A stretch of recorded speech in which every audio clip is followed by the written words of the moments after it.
La Continental GT, c'était avant tout un beau coupé luxueux, ultra raffiné, mais pas très dynamique. C'était un peu lourd et pâteau dans les virages.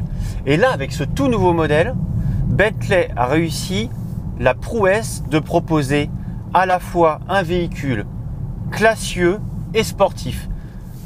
On a toujours affaire à un W12 biturbo, sauf qu'il développe désormais 635 chevaux et 92 mètres-kg de couple, dès 1350 tours minute. Alors je peux vous dire que ça pousse, on a des performances dignes d'une supercar, c'est juste impressionnant, on a l'impression d'être poussé par une main géante à chaque fois, à chaque accélération.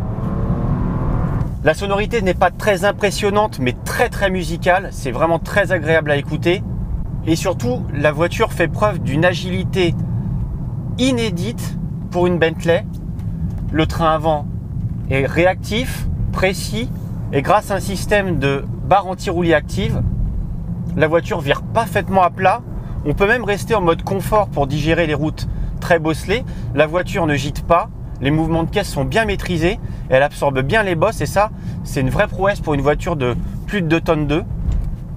On arrive dans les épingles, on peut resserrer la trajectoire, la voiture obéit. Alors l'arrière n'est pas très joueur, hein. Ça reste une voiture anglaise, il faut quand même qu'elle se tienne bien. En tout cas, ça a un côté rassurant. On aurait juste aimé un petit peu plus de sensations dans la direction, hein. C'est très filtré, donc on ne sait pas trop quand on perd le train avant. Heureusement, les limites sont lointaines. Et avec les 4 roues motrices, on ne se pose pas de questions, on ouvre, même en sortie d'épingle. Et la boîte auto à double embrayage, quand elle est très rapide, du moins pour passer les rapports, parce qu'elle n'est pas très obéissante, notamment dans les épingles où elle refuse de passer la seconde. Ça, c'est un peu embêtant parce que c'est toujours agréable d'avoir du frein moteur, surtout avec une voiture de ce poids-là. Et l'autre grief important, c'est que les lois de la physique sont ce qu'elles sont. Donc la voiture est assez lourde au niveau du freinage, donc on a des bonnes distances d'arrêt, et dès que c'est un petit peu glissant, un petit peu gras, l'ABS entre très vite en action et du coup on perd en qualité de freinage. Donc ça peut donner lieu à quelques chaleurs si on ne fait pas attention au revêtement.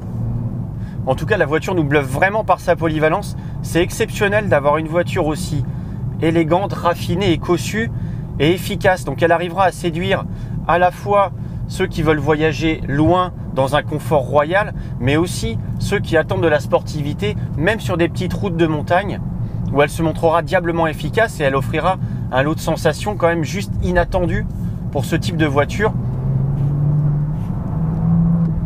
Quant au raffinement, il est digne d'une Bentley, les matériaux sont juste superbes, la présentation est à la fois classique et moderne.